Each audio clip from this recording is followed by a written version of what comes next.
I'm glad to be here, and I see my friends here. I see Andrea and Henry and Hugo and others, and I'm glad to see you all. There is a mystery in Krishna consciousness, and we'll get to it. But I want to set a theme, and then we'll go into class. The mystery is this: why would you love Krishna? I mean, why Krishna? What's this about? We chant his name, we worship him, do things, but why Krishna? And that's a fair question. And in fact, the question is often asked by the impersonalists, those who see Krishna as a stepping stone to emerging into the amazing white light, void, nirvana, whatever we call it. So the question comes, they ask that question. They use Krishna, but then why Krishna? Well, part of it has to do with Krishna's name. And what does his name mean? One of the meanings is all attractive. Now, when Prabhupada first described Krishna to me, I didn't know really who Krishna was. He said to me, that's who Krishna is, all attractive. And I couldn't understand that point. It actually was a difficult point. I said, can Krishna be all attractive to thieves? Because God is the one, my Judeo-Christian concept, who punishes us when we do bad things. And if one is a thief, then why would a thief want to have any relationship with Krishna? He's the one who's going to give him a good whack for what he did. And Prabhupada said, actually, Krishna is attractive to thieves. Why is he attractive to thieves? Because when it comes down to it, Krishna's the best of thieves. If somebody's going to be a thief, nobody can do it better than Krishna. He steals the gopis from their husbands, so many things he does. And even as a child, he would steal butter. And when caught red-handed with butter dripping down his lips and butter in his hand, he would say, I didn't do it. So Prabhupada then explained to me how Krishna really is all attractive. Now, we're getting into the 10th canto. And in this verse, the gopis, in this chapter, the gopis glorify Krishna's flute. We're trying to get into understanding how Krishna is all attractive. What does that really mean? So one of the first books Prabhupada wrote, can anybody say what one of the first books he wrote in English that was published? Anybody guess? You can turn on your microphone and say. Easy Guide to Other Planets? True. The first one in America. The good point. Yeah, you're absolutely correct. First one in America. Well, one of the first ones in America. Wasn't it the Srimad Bhagavatam, first canto? Well, that was done in India. You're right. The first 3 volumes were done in India. But what about what's one of the first ones he did when he started his movement in America? And it wasn't the Gita. Teachings of Lord Chaitanya. Yes, exactly. And right after that, Krishna book? Not yet. I went to the temple. I saw a Harinam party in 1968. And I said, okay, I'm going to go see what this is about. That, how a tune sticks in your head. So Hare Krishna stuck in my head. So I said, I'm going to see what it's about. Finally, there was no Google or anything like that. I found out they were at 26 Second Avenue. So I went there to see them. And they had just moved down the street to 60-something Second Avenue. But there was no, it had not yet been invented, the forwarding address sign that you put in the window. Had, that was that's for a later yuga or something. So then another 6 months later, 9 months later, I found out where they were. So I went to that place. And again, they had moved to 439 Henry Street in Brooklyn. And again, there was no sign. So 6 months, 9 months later, I found them. And I said, now I'm going to find out what this is about. And this is the late 60s. So I went into the temple and all the smells and the deities and the artik, to use the language of my generation. That was, to say the least, far out. And I couldn't understand anything that's going on. So finally I said, can you give me a book, please? If you give me a book, then I'll read it. I'll understand something. So the only book they had for sale at that time, they sold to me. As you can guess, I didn't have to twist anybody's arm to sell me a book. And when I got the book, it smelled like incense, beautiful. And I said, and the cover was very attractive. And I said, when I get home, I'm going to read this book, and this will tell me what it's about. And so I started reading the book, and I said, this makes no sense. I must be holding it upside down or inside out. I couldn't figure out what was going on. And it's a very deep, deep book, one of the deepest books ever written in ISKCON.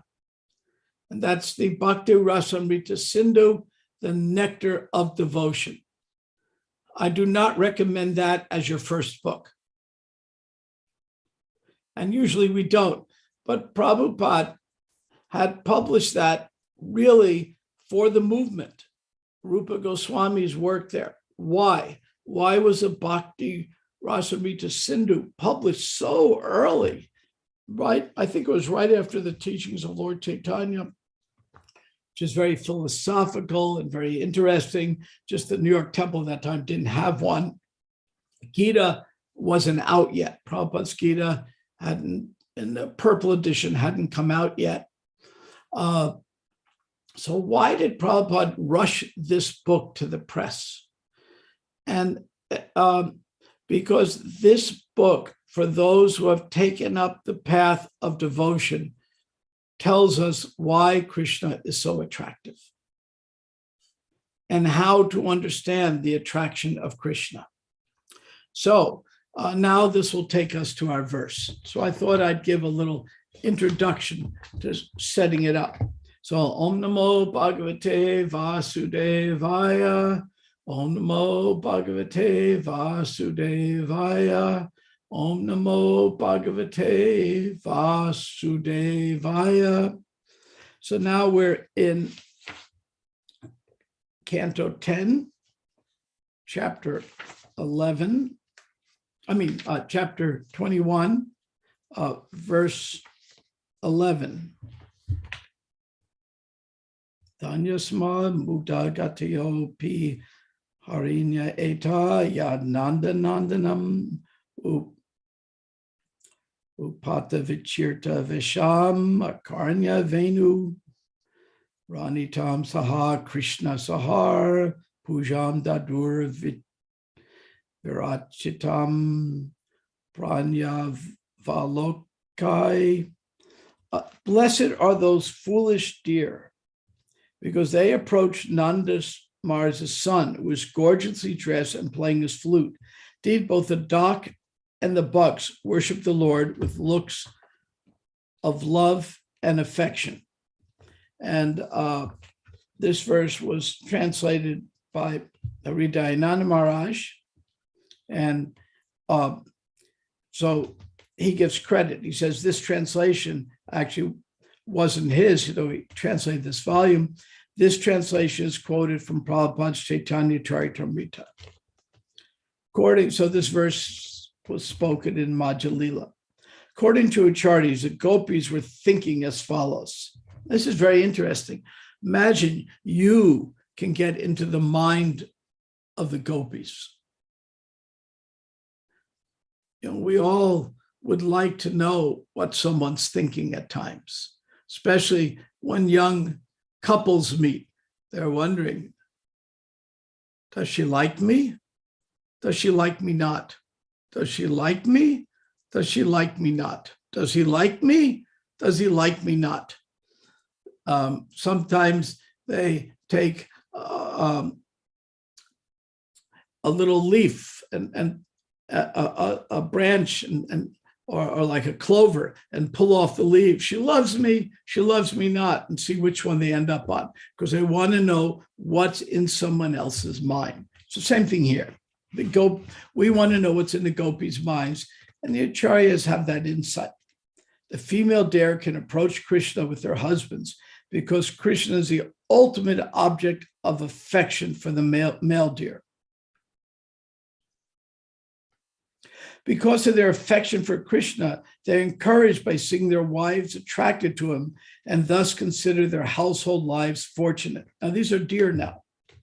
Indeed, they become joyful upon seeing how their wives are searching after Krishna and following along. They urge their wives to go to the Lord. On the other hand, the gopis are thinking, our husbands are jealous of Krishna, and because of their lack of devotion to him, they cannot even stand to smell his fragrance. Therefore, what is the use of our lives? So the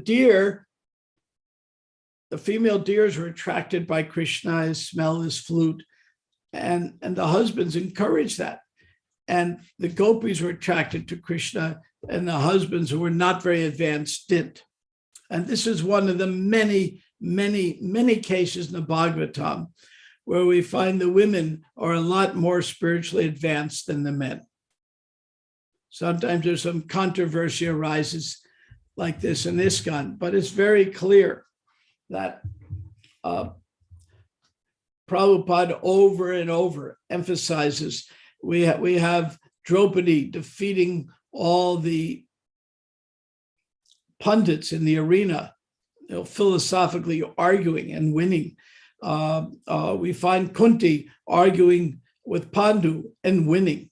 So the idea that women are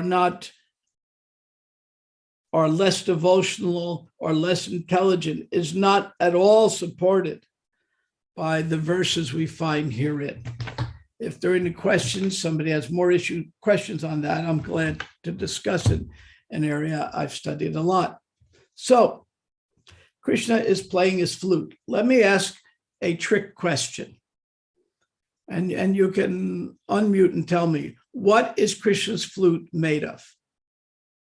Trick question. Bamboo. Yes and no. Trick question. Can somebody else help me? Trick question. There's one of bamboo. There's one of other kinds of wood. There's one of marble. There's one of metal. He has all different kinds of flutes. How many holes are in Krishna's flute? 9. Trick question. Some Depends have on the 9. size. Depends on which flute. These are trick questions. 6 So- holes, 4 holes, or 9 holes. Yes. So now, when Krishna plays his flute, there's one very mysterious aspect to it.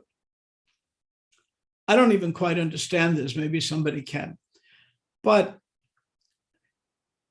only who Krishna is playing the flute for can hear it.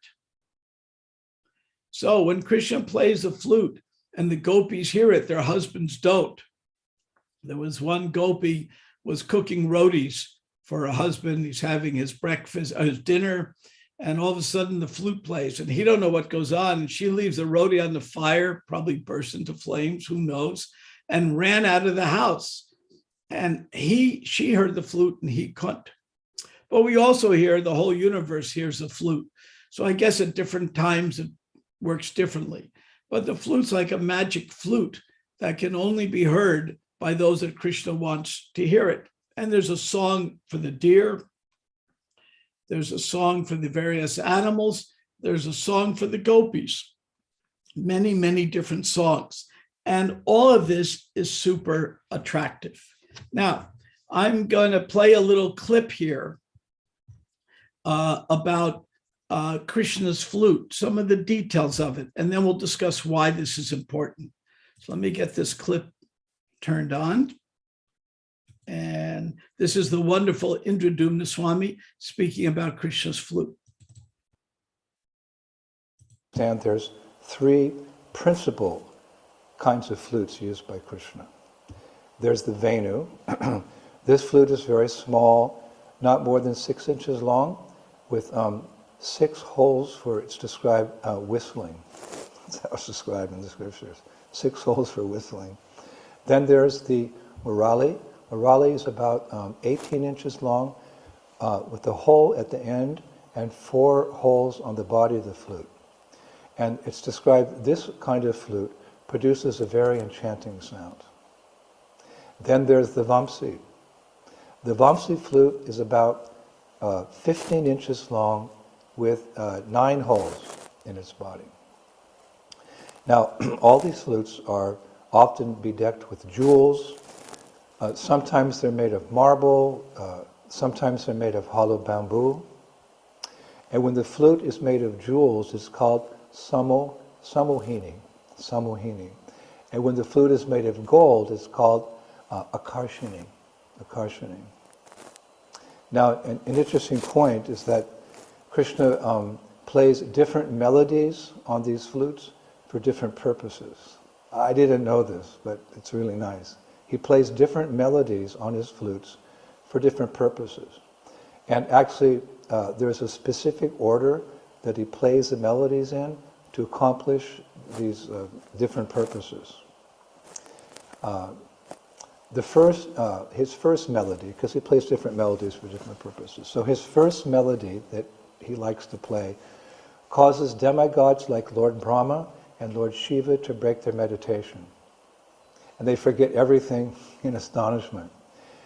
With this first melody, it's described, Lord Anantadev sways his head like he's hypnotized. And the second melody that Krishna comes up with makes the Jamuna flow backwards. His third melody makes the moon stop moving. His fourth melody makes cows run to him and become stunned just by hearing the flute. And the fifth melody, which actually we often refer to as a note, attracts the gopis and makes them come running to him. And the sixth melody makes stones melt and creates the autumn season. Isn't this wonderful? The seventh melody that he plays, specifically, manifests all seasons. And the eighth melody is meant exclusively for Srimati Radharani, in that it's described, it takes the form of her name and calls for her. So Krishna also has a flute named Mahananda. It looks like a fish hook. It's described that captures the fish of Srimati Radharani's heart and mind. Another flute which has 6 holes is known as Madana Jankriti. And in Radha Krishna Gunadisha Dipika, it's described that Krishna has a flute called Sarala, which is very unique. This flute makes a very low, soft tone, like the sound of a softly singing cuckoo.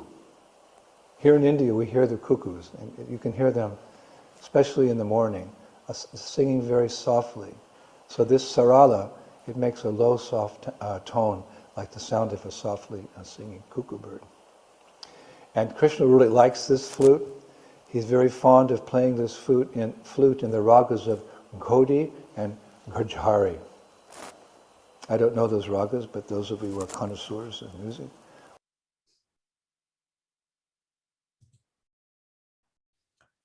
Okay, well,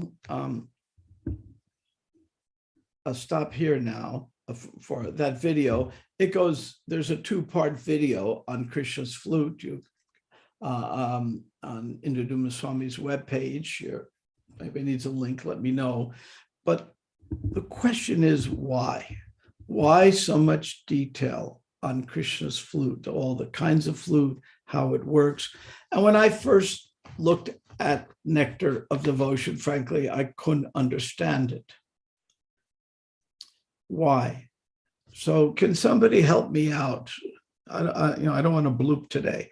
Why is it important we know about the details of Krishna's flute? Why is it so utterly important?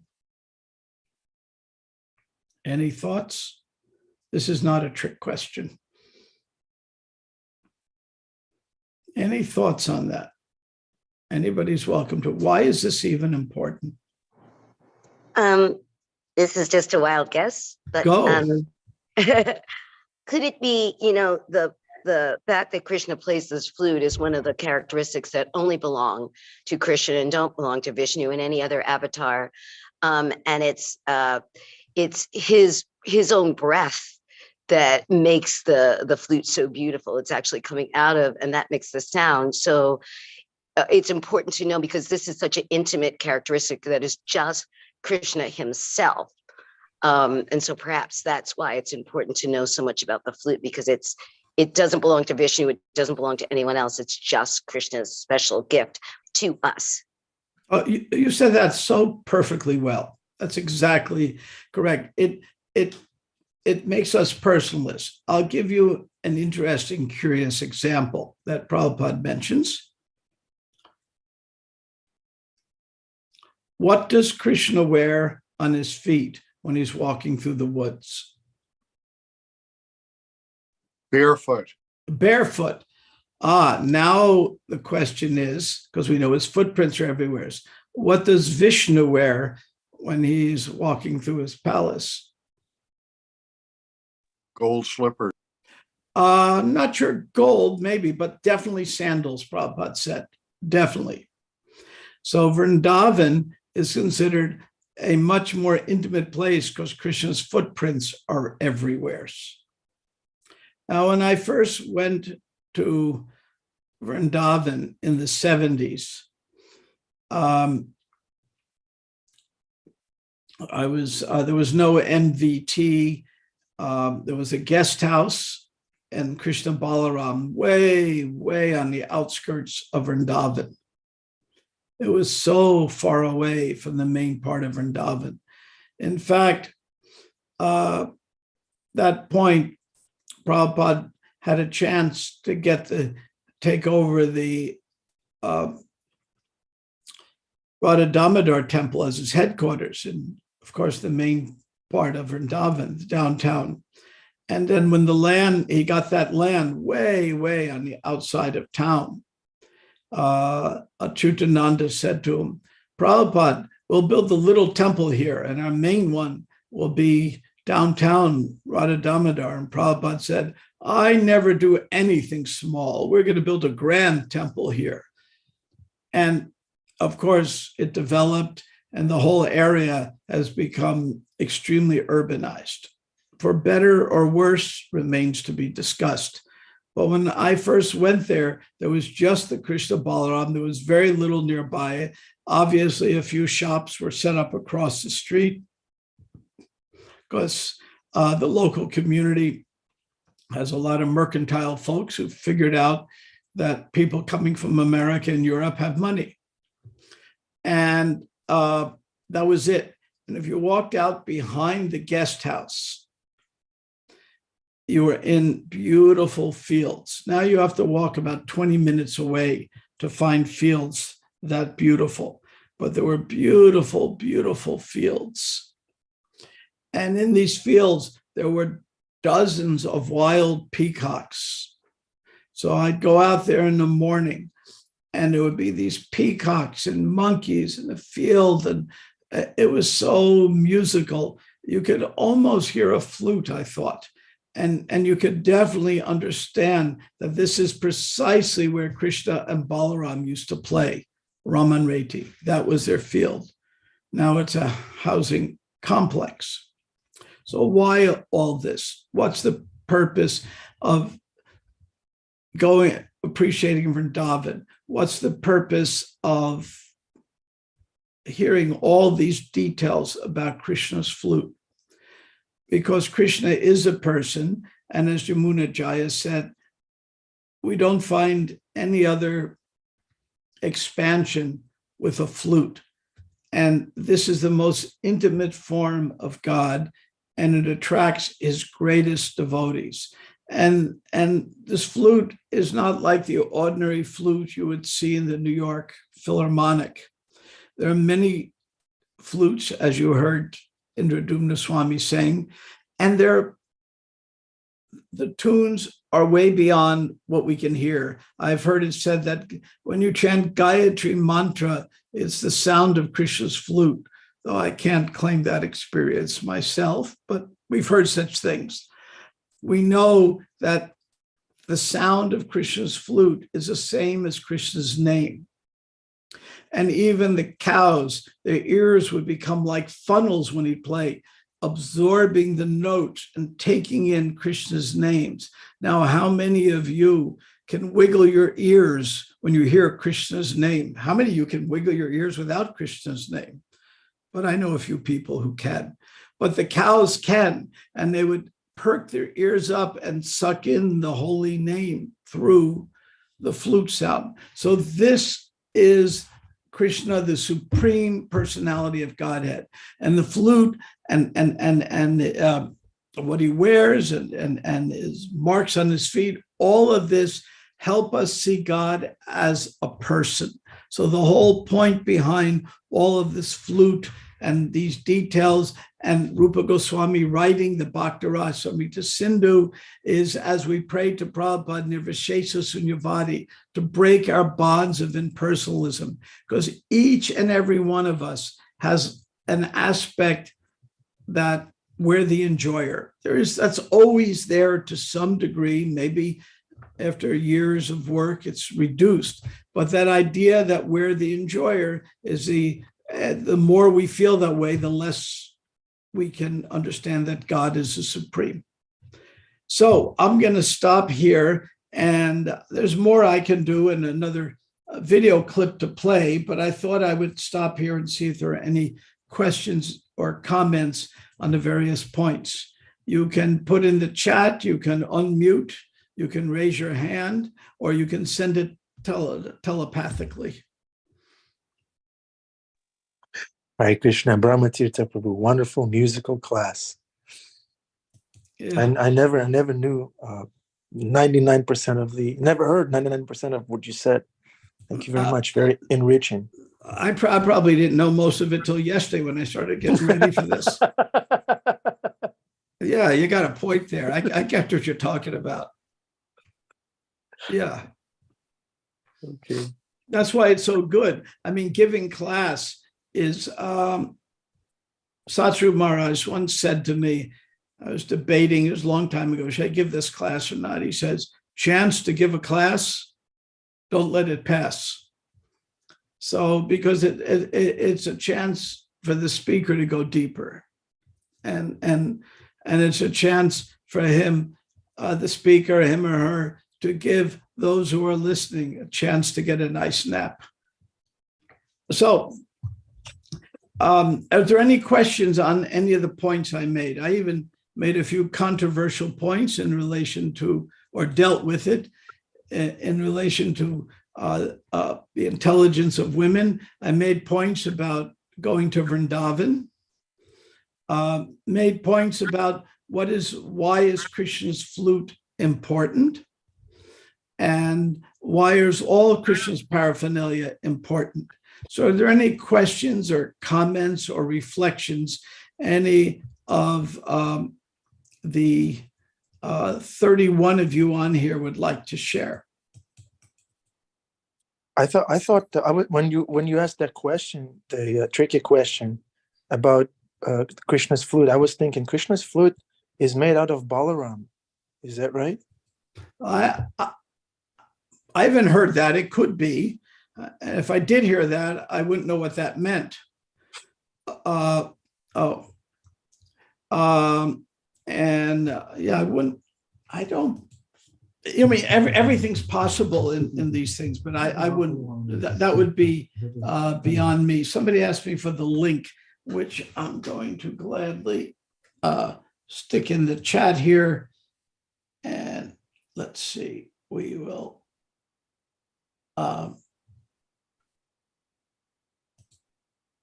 Okay, here it is. I'm going to stick that in the chat while I can. And it's in the chat. Okay. Andrea. Hare Krishna Brahma Tirtha Tat Prabhu. Hi, Paul Morning. Andrea. We are so close yet so far. Yes, I know.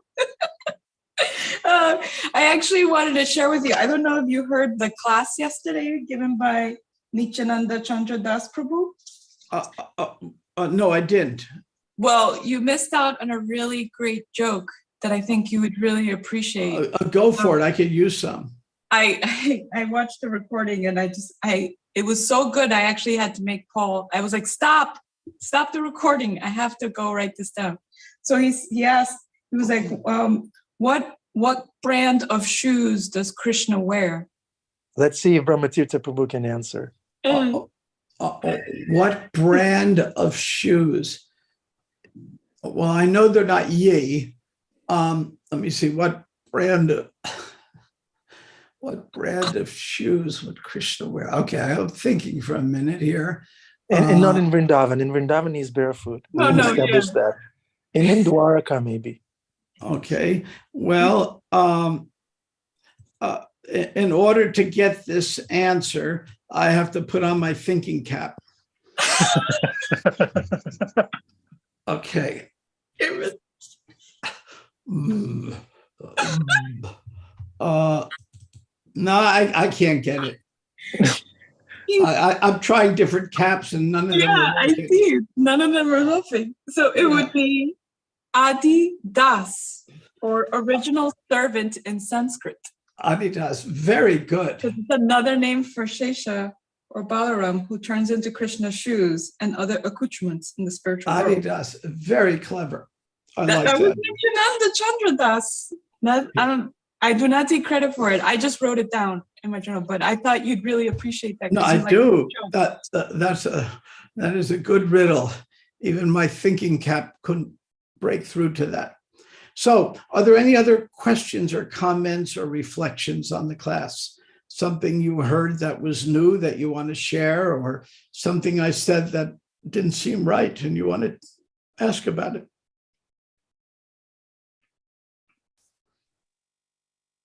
Adipusha Prabhu, we're seeing you getting closer to the mic. Hi, Krishna.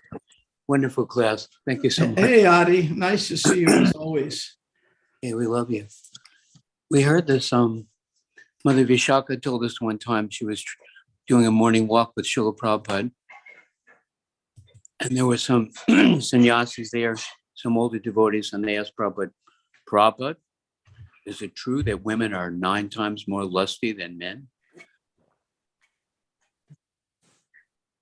Prabhupada said, yes. And Mother Vishaka said, I was going, ooh, ah. And then somebody said, Prabhupada, is it true that women are less intelligent than men? Prabhupada said, yes. And Mother Vishaka was, oh, well, because she was the only person with the Mataji body there. And then she said, Prabhupada looked at me and said, aren't you glad you're not a woman? Exactly. In other words, you're not this body. If you think you're a woman, then that's less intelligent. You know, if you think you're a woman, that's different. But when we understand, I'm the servant of Krishna, I'm not a brahmachari, sannyasi, a householder, I'm the servant of the servant. And that's our real identity. And in one sense, we're all feminine in the sense that we're meant to give pleasure to Krishna. Yeah. So that's it. Thank you. Thanks, Adi. I like that story. Another aspect of it is this. There is 2 ways to analyze statements from Prabhupada. Are they prescriptive, saying this is how things should be, or are they descriptive? This is how things appear. And it's very important distinction to make. Many of Prabhupada's statements that we may consider prescriptive, when looked in context and understood deeper, are really descriptive of a particular time, place, and circumstance. So, for example, in Kali Yuga, everyone's kind of born Sudra, everyone's kind of born equal. And Prabhupada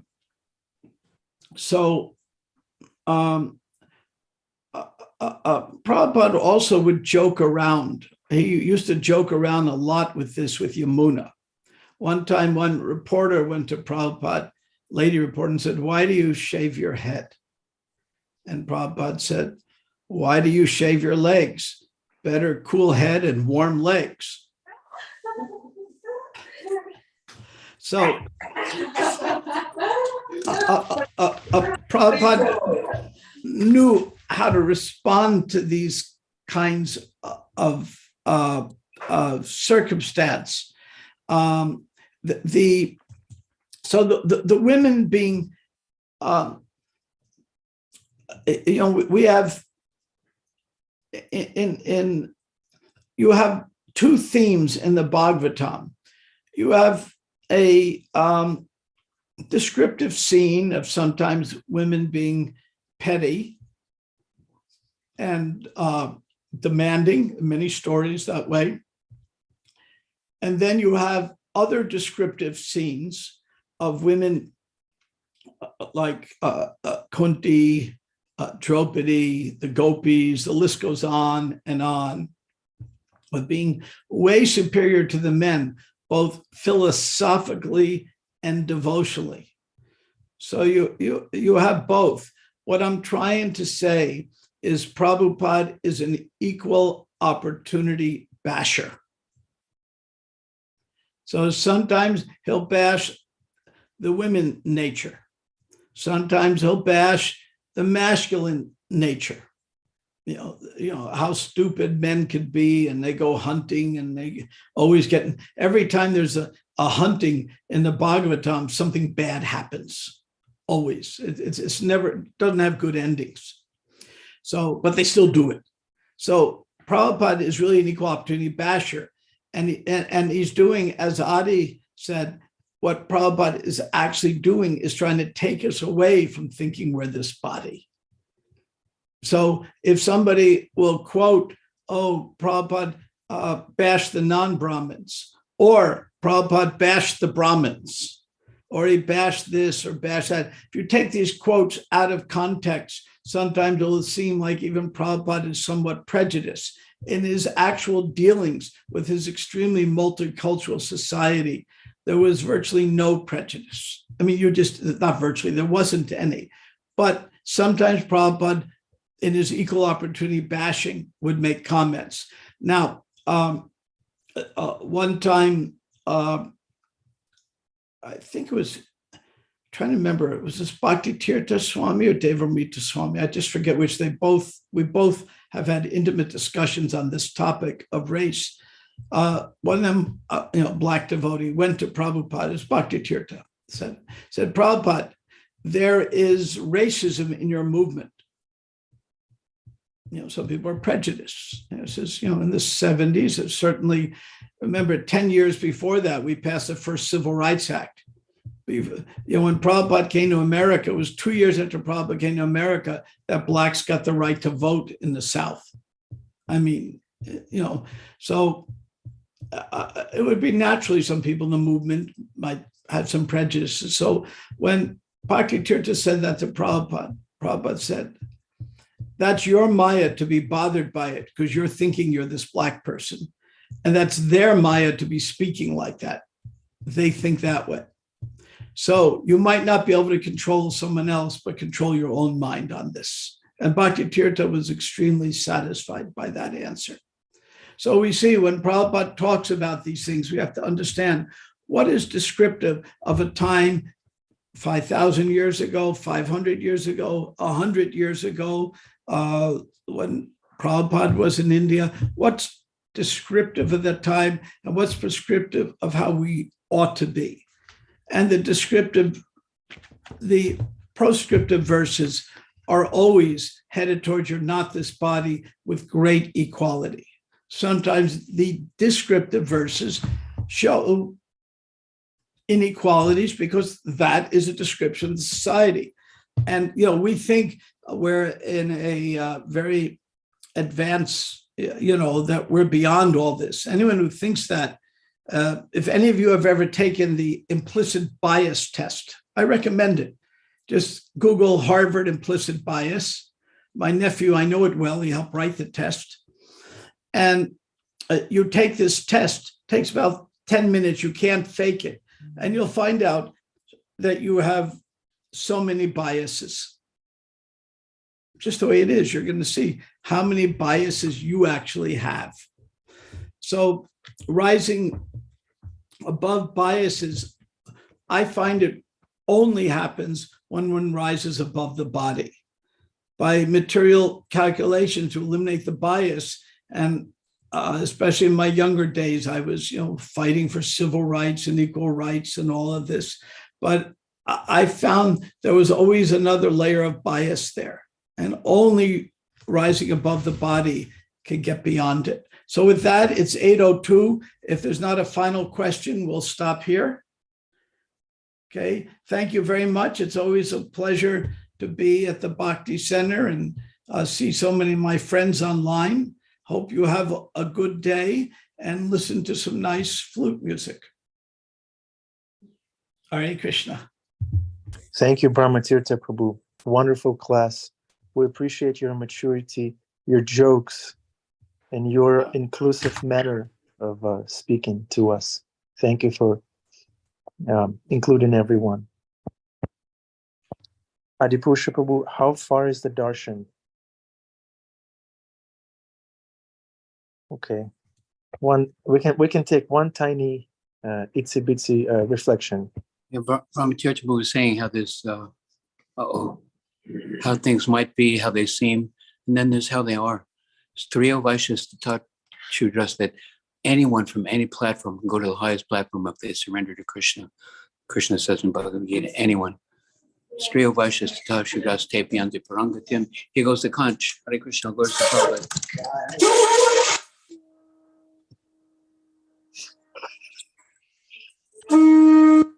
Yes.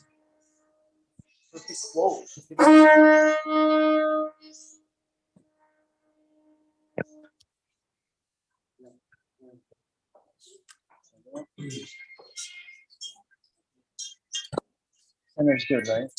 Center?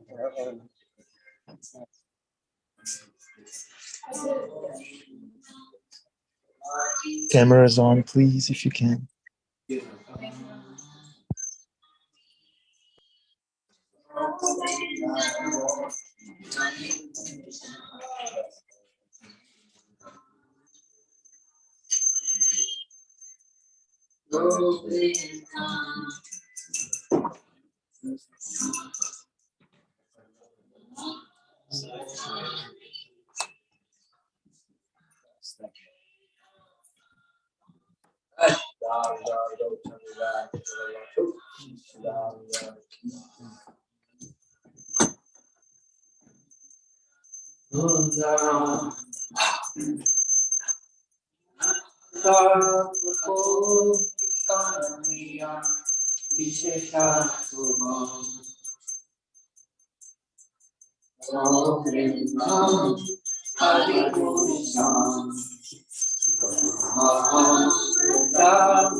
Harida, Jagani. All right, she's taking darshan. Yeah, he's taking darshan.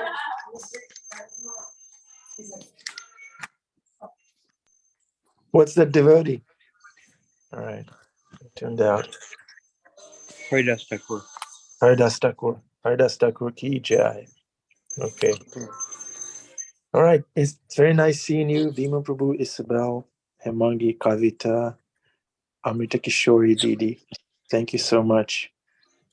Thank you, Suzanne, Danakeli Prabhu, iPhone, Yogeshwari, Dana Krishna's Radharani, always smiling, Preeti Chaturvedi, Bruce Prabhu, Bhakta Hugo, Leslie Devi, Pink Yogi, Ramamurthy, Sundarananda Jivanisha. Thank you very much.